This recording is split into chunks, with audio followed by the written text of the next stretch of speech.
Okay. Mayong adlaw mga binati o minahal kong matalungan. Our topic for today is all about ang mga heritage sa lungsod sa Matalom. Unsa di ay ang mga heritage nga mahimong turismo diri sa lungsod sa Matalom.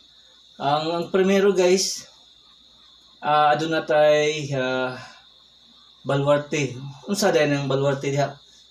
Unsa nay nganong gihimo na? Sa una guys kanang Baluarte mao nagprisuhanan sa mga Kastila sa katong ilang murag hingsukol nila ba niya kana pod maupo na diha ang kana batawon na mga pirata aron mahibaw-an nila nga adunay magpirata magbugjong sila para makahibaw ang mga pare diri sa simbahan nga manago sila ba para mas iwas kuan nga matago sila unya mugawas na potong mga tao sa simbahan o mga pare aron inig kahawa po sa mga pirata nga may-ari sa lungsod sa Matalom. Ikaduha, ang ato ang simbahan which is the oldest nga simbahan nga gihimo sa mga Kastila diri sa lungsod sa Matalom. Ikatulo, mao ang kumbento. Mao ni siya guys nga mapunay mo rag eskwelahan siya sa una niya ana mga estudyante niya na may SGA pa sa una guys diha niya i-transfer na mag SGA ngadto sa kuan dito sa Barangay Agbanga. Ang ikatulo guys na ay tay langob nga mahimo pa ning ma-develop nganuman mao ni nga langob nga ari manago tong inig na yung mga Hapon adto motago ang mga Pilipino guys.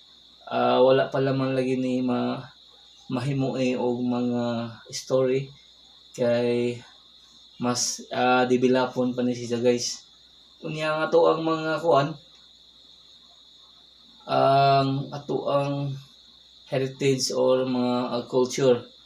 Ang mga heritage na to guys mao nang mga old nga mga building kundiin ang mga Kastila ang murag sila foreman niya ang mga Pilipino po na mutabang niya para ng simbahan ang every Sunday ang katong manimba magdagbato sa dagat niya ila tong sapsapan aron ihimo og simbahan kanang simbahan sa Matalom guys pila ka years nang himo nga maingana ang porma niya kuan ang ato ang daghan patang mga history nga ang developon or ma-discover sa katawhan sa lungsod sa Matalom. Okay?